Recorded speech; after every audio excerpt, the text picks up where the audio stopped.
வணக்கம் ரசிகர்களே, நான் உங்கள் மோகன் பேசுகிறேன். தெருக்கூத்து வீடியோக்கள் தொடர்ந்து உங்களை வந்தடைய இந்த சிகப்பு கலரில் உள்ள சப்ஸ்கிரைப் பட்டனை கிளிக் செய்து அருகில் உள்ள பெல் பட்டனையும் கிளிக் செய்தால் மட்டுமே வீடியோக்கள் தொடர்ந்து உங்களை வந்தடையும். நன்றி.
மகாபாரதத்திலே முதல் அத்தியாயமாக விளங்கக்கூடிய பாஞ்சாலி வில்வளைப்பு இல்லை என்றால் பாஞ்சாலி கல்யாணம் என்று சொல்லக்கூடிய தெய்வ திருநாடகத்தில் இன்று தினம் அரங்கேற்றம் செய்துள்ளார்.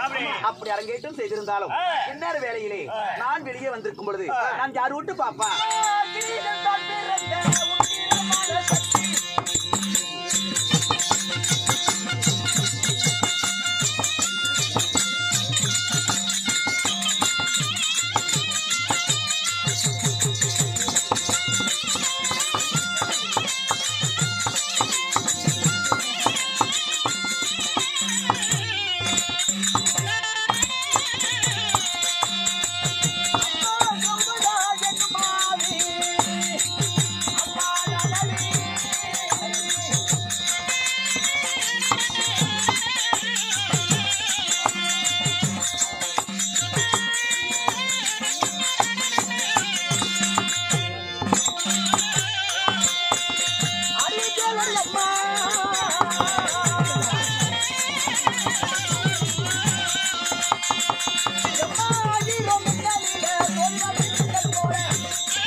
சோதிவடி மின்னல் போல அழகு அன்பு பண்பு பொருந்திய என்னுடைய பெயர் தான் திரௌபதி.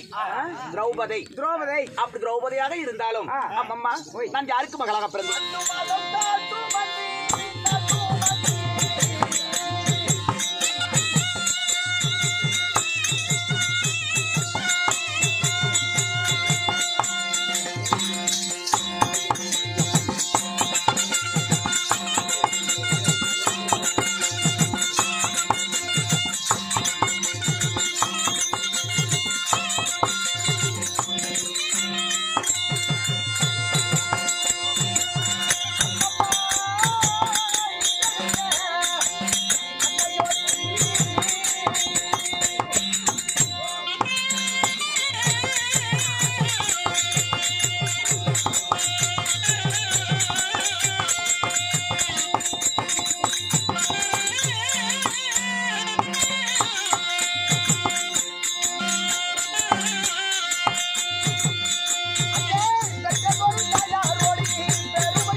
அன்றொரு நாளையிலே பாஞ்சால ராஜனுக்கு புத்திர சந்தானம் இல்லாத காரணத்தினால் அவர்கள் சிவனை நோக்கி தவம் இருந்தார்கள்.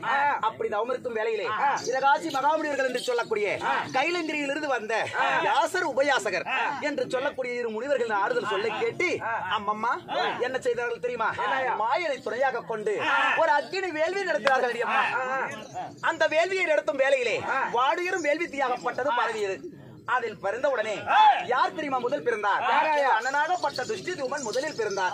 சரி, நாடாள மகனுண்டு, நமக்கு ஒரு சொந்தத்தை ஏற்படுத்த பெண் பிள்ளை என்று எண்ணி வருந்தி அவர் என்ன செய்தார்? மீண்டும் அந்த யாகத்தை தொடங்கினார்கள்.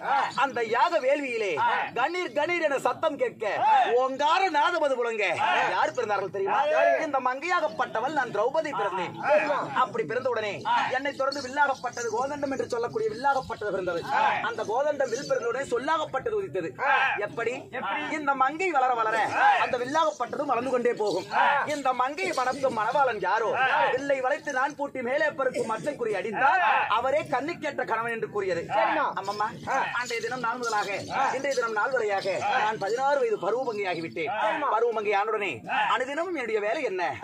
தாய் தந்தையரை பாதத்தை பணிந்து அவர்கள் சொல்லக்கூடிய வேலையை செய்வதுதான் என்னுடைய வழக்கம்.